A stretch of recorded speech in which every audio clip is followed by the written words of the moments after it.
कि आज जिस तरीके से मुख्यमंत्री, वैसे तो कल से पार्टी फेल हो चुकी थी, लेकिन आज मुख्यमंत्री जी ने जो जिस तरह का भाषण दिया है, यानी कि उम्मीदवार का नाम ही नहीं जानते, तो आदमपुर का तरक्की कैसे कराएंगे।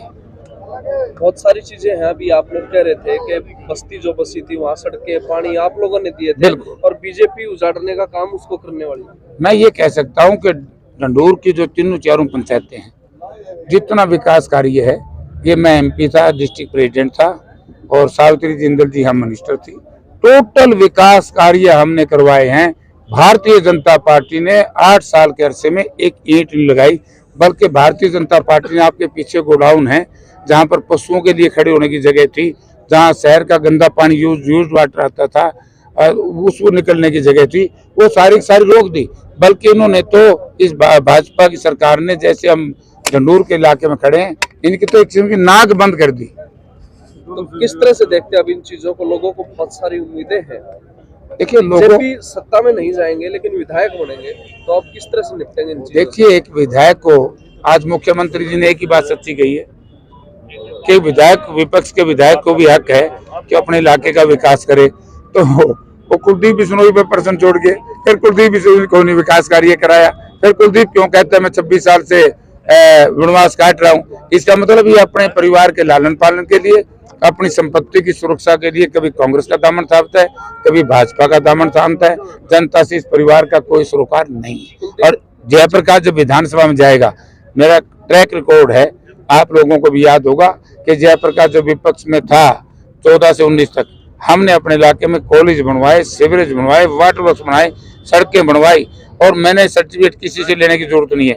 आज भारतीय जनता पार्टी के जो अध्यक्ष है ओम प्रकाश धनखड़ जी ने कुछ दिन पहले प्रेस कॉन्फ्रेंस करके अभी क्या हिसार में कि विपक्ष का विधायक तो ऐसा हो जैसा जयप्रकाश था, हमारे पास आता था, सीनियर आदमी था, जो चाहता था करवा के ले जाता था। तो धनखड़ साहब भी कह रहे हैं बात, तो मनोहर लाल जी भी ये बात कह के कि वे कुलदीप ने कुछ करवा नहीं, जेपी करवाता था, तो लोग वोट देंगे। आपके परम मित्र दुष्यंत चौटाला भी कुछ इशारा कर रहे थे, लोहागड़ा में खुद ही कह रहे हैं, वो तो देखो जी उनकी पार्टी का मामला है।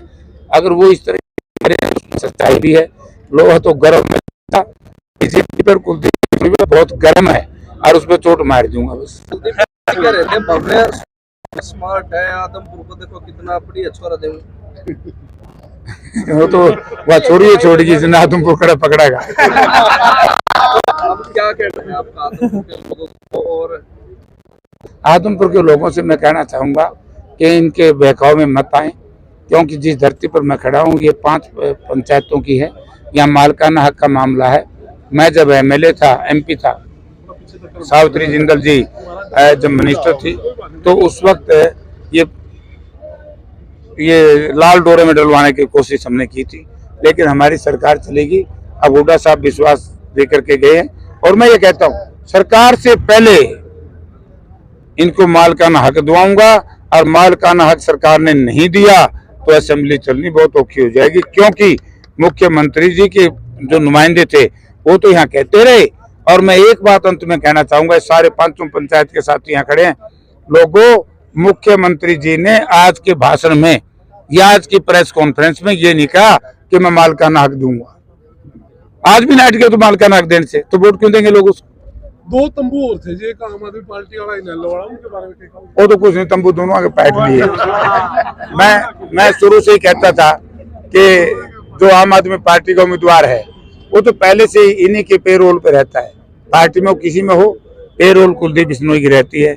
ऐसे ही अभय सिंह चौटाला ने एक प्लांट स्कीम के तहत हमारे मित्र को जो मैदान में उतारा है, उसको अभय चौटाला का तो एक ही काम रहता है, जब भाजपा ने इसकी जरूरत होती है, लोकसभा में, राज्यसभा में जरूरत पड़ी, यूज कर लिया, उपराष्ट्रपति के चुनाव में जरूरत पड़ी, यूज कर लिया, राष्ट्रपति के चुनाव में जरूरत पड़ी, यूज कर लिया, और जैसे यूज होकर के बाहर निकलता है फिर कहता है कि मैं लड़ूंगा बीजेपी के खिलाफ। अरे अंदर तो वोट बीजेपी को देता है।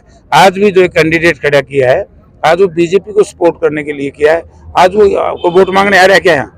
फिर लोग क्यों वोट देंगे? जयप्रकाश जी, 2 चीजें हो रही है, क्योंकि हमने बड़ौदा चुनाव में देखा, इलाहाबाद में देखा, इससे पहले जींद में भी देखा, लास्ट 2 रातें जो होती है कुछ ना कुछ सरकार कलाकारी करती है, कुछ वोटों को खरीदने का प्रयास। क्या अपने कार्यकर्ताओं को अवेयर करेंगे आप लोग? हमारे साथी बड़े अवेयर है, इनकी कोई कलाकारी नहीं चलने देंगे। मैं खुद ही अवेयर हूँ। बड़ौदा में भी इंचार्ज मैं ही था, कर सके थे क्या कलाकारी? यहाँ कौन करने देगा? गाड़ी पकड़ी गई, सिलेंडर बंडे, सूंड बंडे, और तो पूरा संधारा दिया इनने। फिर सारा पकड़ लिया ना, इनके कौन लेकर देगा सड़कों पे? आपने गुंडा क्या है बीजेपी? ये बीजेपी वाले लोग कहते होंगे, बीजेपी के साथी भूल जाते हैं। सामान पकड़ो से हमारी कहाँ? 1989 में बीजेपी के लोग थे जिन्होंने जयप्रकाश से समर्थन मांगा था।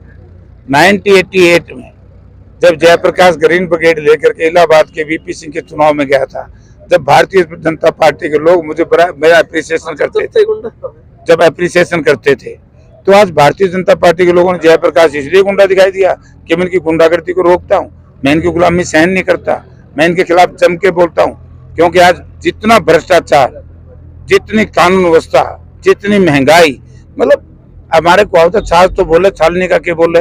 भारतीय जनता पार्टी तो छालनी बन चुकी है, इन्हें बोलने का कोई अवकाश इनकी बची नहीं है। इसीलिए आज देख लिया ना, 2000 लोग आए नहीं, 4 जिलों के यूपी तक की बसें थी, 2000 लोग इकट्ठे नहीं कर सके। तो सर कैसे देखते हैं, क्योंकि आज सीएम यहाँ आए थे, चुनाव प्रचार का अंतिम दिन था, कोई बड़ी चीजें नहीं यहाँ हुई, ना कोई उसके संबोधन में कुछ ऐसी चीजें थी कि कोई आश्वासन मिले लोगों को कि कुछ बड़ी चीजें यहाँ हो सकती है? मुझे ऐसा लग रहा है कि सरकार ने हथियार डाल दिए कांग्रेस के सामने कि जीते तो का जयप्रकाश, इसलिए कुछ नहीं देखे गया। ठीक है। एक जनवरी को आम आदमी पार्टी के उम्मीदवार ने कल बयान दिया कि जयप्रकाश ऐसे उम्मीदवार हैं जो एक ही परिवार की 3 पीढ़ियों से आ रहे हैं। देखिए, उसने अपने अवकात बता दी ना लोगों को कि मैं उसी के लिए काम कर रहा हूँ। कुलदीप बिश्नोई की पहले भी 19 में भी ऐसे किया था, ये बीजेपी में था, सोनाली जी चुनाव लड़े थे, उस वक्त कुलदीप बिश्नोई के साथ था। 2014 में खुद चुनाव लड़ा था, कुलदीप बिश्नोई से सेटिंग करके चुनाव छोड़ के भाग गया था।